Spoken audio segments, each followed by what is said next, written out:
അന്യഭാഷകളിൽ ഹിറ്റായ മലയാള സിനിമകൾ ഇപ്പോൾ ഒരുപാടുണ്ട്. അന്യഭാഷകളിൽ പല മലയാള സിനിമകളും തരംഗം സൃഷ്ടിച്ചിട്ടുണ്ട്. പക്ഷേ പണ്ടത്തെ കാലത്തും ഇന്ത്യ ഒട്ടാകെ തരംഗം സൃഷ്ടിച്ച സിനിമകൾ ഇറങ്ങിയിട്ടുണ്ട്.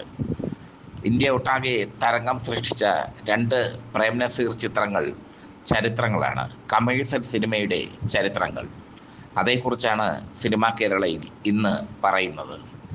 1981 പുറത്തിറങ്ങിയ സംഘർഷം, സെഞ്ചുറി ഫിലിംസ് നിർമ്മിച്ച് PG വിശ്വംഭരൻ സംവിധാനം ചെയ്ത സംഘർഷം വ്യത്യസ്തമായ ലൊക്കേഷനുകൾ കൊണ്ടും മൾട്ടി സ്റ്റാർ പ്രകടനങ്ങൾ കൊണ്ടും ശ്രദ്ധേയമായ ചിത്രമാണ്.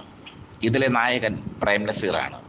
സുകുമാരനും രതീഷും ഈ ചിത്രത്തിലുണ്ട്. നായകൻ പ്രേംനസീർ ആണെങ്കിലും സുകുമാരനാണ് ശ്രദ്ധിക്കപ്പെട്ടത്. എന്തായാലും സംഘർഷം തമിഴിലും തെലുങ്കിലും മാത്രമല്ല ഹിന്ദിയിലും ഡബ് ചെയ്തെത്തിയപ്പോൾ പ്രേക്ഷകർ സ്വീകരിച്ചു. ഇന്ത്യ ഒട്ടാകെ സംഘർഷം വലിയ ഹിറ്റായി മാറി. പ്രേംനസീറിൻ്റെ അഭിനയ ജീവിതത്തിലെ പൊൻതൂവലായി സംഘർഷം മാറി. സംഘർഷം യഥാർത്ഥത്തിൽ ചെയ്യേണ്ടിയിരുന്നത് ജയനായിരുന്നു. ജയന് വേണ്ടിയായിരുന്നു PG വിശ്വംഭരൻ സംഘർഷത്തിൻ്റെ കഥയൊരുക്കിയത്. എന്നാൽ ഷോളാവാരത്ത് നടന്ന ഹെലികോപ്റ്റർ അപകടത്തിൽ ജയൻ കൊല്ലപ്പെട്ടതോടെ പ്രോജക്റ്റ് നീണ്ടു.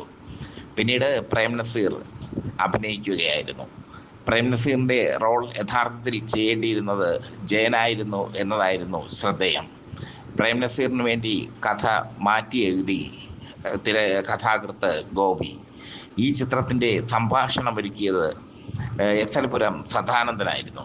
ബാലങ്ക നായർ ഭാഷ എന്ന ശക്തനായ വില്ലൻ കഥാപാത്രത്തെ അവതരിപ്പിച്ച ചിത്രം കൂടിയാണ് സംഘർഷം. ശ്രീവിദ്യ, സ്വപ്ന, റാണി പത്മിനി എന്നിവരാണ് ഇതിലെ നായികമാർ. സ്വപ്ന എന്ന പഞ്ചാബി സുന്ദരിയുടെ ആദ്യ ചിത്രം കൂടിയായിരുന്നു ഇത്. റാണി പത്മിനി ബ്രേസിയറും പാൻറ്റീസും മാത്രമണിഞ്ഞ് ഒരു രംഗത്തിൽ അഭിനയിച്ച് പ്രേക്ഷകരെ വിസ്മയിപ്പിക്കുകയും ചെയ്തു സംഘർഷത്തിൽ. എന്തായാലും 1981 പുറത്തിറങ്ങിയ സംഘർഷം ഇന്ത്യ ഒട്ടാകെ ഹിറ്റായി മാറി. ബോളിവുഡിലും സംഘർഷം അത്ഭുതമായി. PG വിശ്വംഭരൻ്റെ അസാധ്യ മേക്കിംഗ് ആയിരുന്നു സംഘർഷത്തിൻ്റെ പ്രത്യേകത. ഹോളിവുഡ് ചിത്രങ്ങളെ അനുസ്മരിപ്പിക്കുന്ന രീതിയിലുള്ള അല്ലെങ്കിൽ വെല്ലുന്ന രീതിയിലുള്ള സംഘടന രംഗങ്ങളൊക്കെ സംഘർഷത്തിൽ ഉണ്ടായിരുന്നു. തൊട്ടടുത്ത വർഷം 1982 റിലീസ് ചെയ്ത പടയോട്ടം ലോകമെമ്പാടും ഹിറ്റായ പ്രേംനസീർ ചിത്രമാണ്. ഉദയൻ എന്ന രാജകുമാരനെയാണ് പ്രേംനസീർ ഇതിൽ അവതരിപ്പിച്ചത്. പ്രേംനസീറിൻ്റെ രണ്ട് ഗെറ്റപ്പുകളാണ് ഈ ചിത്രത്തിൻ്റെ പ്രത്യേകത.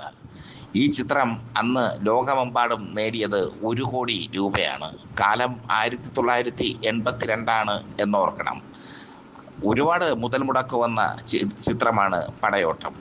മുതൽ മുടക്ക് തിരിച്ചു പിടിച്ചെങ്കിലും ഈ ചിത്രം നിർമ്മാതാക്കൾക്ക് വലിയ സാമ്പത്തിക ബെനിഫിറ്റൊന്നും ഉണ്ടാക്കി കൊടുത്തില്ല.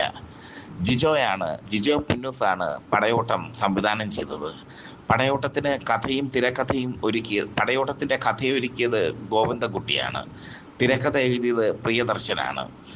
പടയോട്ടത്തിൻ്റെ സഹസംവിധായകനും പ്രിയദർശൻ തന്നെയായിരുന്നു. പടയോട്ടം വ്യത്യസ്തമായ പ്രതികാര കഥ പറഞ്ഞ ചിത്രമാണ്. അലക്സാണ്ടർ ഡ്യുമാസിൻ്റെ the count of Monte Cristo എന്ന നോവലിനെ ആസ്പദമാക്കിയാണ് പടയോട്ടം ഉണ്ടായത്. പടയോട്ടത്തിൽ പ്രേംനസീർ അസാധ്യമായ അഭിനയമാണ് കാഴ്ചവെച്ചത്. പടയോട്ടത്തിലെ അഭിനയത്തിന് പ്രേംനസീറിന് ദേശീയ അവാർഡ് കിട്ടുമെന്ന് വരെ പ്രതീക്ഷിച്ചിരുന്നു. എന്നാൽ അവസാന നിമിഷം അത് തട്ടിത്തെറിപ്പിക്കുകയായിരുന്നു. പ്രേംനസീർ അവതരിപ്പിച്ച വേഷങ്ങളിൽ ഏറ്റവും ശക്തം പടയോട്ടത്തിലെ വേഷം തന്നെയാണ്. മറ്റൊരു നടൻ അഭിനയിച്ചാലും ഇത്ര ശക്തമായ രീതിയിൽ പടയോട്ടത്തിലെ വേഷം അവതരിപ്പിക്കാൻ കഴിയില്ല. മമ്മൂട്ടിക്കും മോഹൻലാലിനും ഒന്നും പ്രേംനസീർ പടയോട്ടത്തിൽ അവതരിപ്പിച്ച വേഷം അവതരിപ്പിക്കാൻ കഴിയില്ല. അത് പ്രേംനസീറിന് മാത്രമേ പറ്റൂ. കണ്ണുകളിൽ കത്തുന്ന പ്രതികാരവുമായി എത്തുന്ന ഉദയന തമ്പുരാന്റെ രണ്ടാം ഭാവം പ്രേംനസീർ പകർന്നാടി എന്ന് വേണമെങ്കിൽ പറയാം. മധു, ശങ്കർ, മോഹൻലാൽ, മമ്മൂട്ടി, ഗോവിന്ദൻകുട്ടി തുടങ്ങിയ ഒരു വലിയ താരനിര തന്നെ പടയോട്ടത്തിൽ ഉണ്ടായിരുന്നു. ലക്ഷ്മി, പൂർണിമ ജയറാം, ജലജ തുടങ്ങിയ വലിയ താരനിര, സത്താർ അടക്കമുള്ള താരനിര. എന്തായാലും പടയോട്ടവും സംഘർഷവും മലയാള കമേഴ്ഷ്യൽ സിനിമയുടെ ചരിത്രത്തിൻ്റെ ഭാഗം തന്നെയാണ്. രണ്ട് ചിത്രങ്ങളും വലിയ വിജയമായി മാറി, ഇന്ത്യ ഒട്ടാകെ തരംഗമായി മാറി. പടയോട്ടം ഇന്ത്യയുടെ അതിർത്തി കടന്ന് ലോകത്തും എത്തി. ലോകമെമ്പാടുമുള്ള പ്രേക്ഷകർ പടയോട്ടത്തെ സ്വീകരിച്ചു. പടയോട്ടം കാണാത്ത അല്ലെങ്കിൽ സംഘർഷം കാണാത്ത നമ്മുടെ പുതിയ കുട്ടികൾ ഈ രണ്ട് ചിത്രങ്ങളും ഒന്ന് കണ്ടു നോക്കണം. പ്രത്യേകിച്ചും പടയോട്ടം.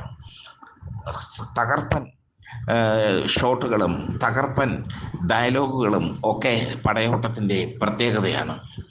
പ്രേം നസീറും അച്ഛൻ കുഞ്ഞും കപ്പലിൽ വെച്ച് പ്രേം നസീറും അച്ഛൻ കുഞ്ഞും ഏറ്റുമുട്ടുന്ന രംഗമുണ്ട് പടയോട്ടത്തിൽ. ക്ലാസിക് സംഘടന രംഗം. പ്രേം നസീർ സംഘടന രംഗത്തിൽ ഏറ്റവും കൂടുതൽ തിളങ്ങിയ ചിത്രം കൂടിയാണ് പടയോട്ടം.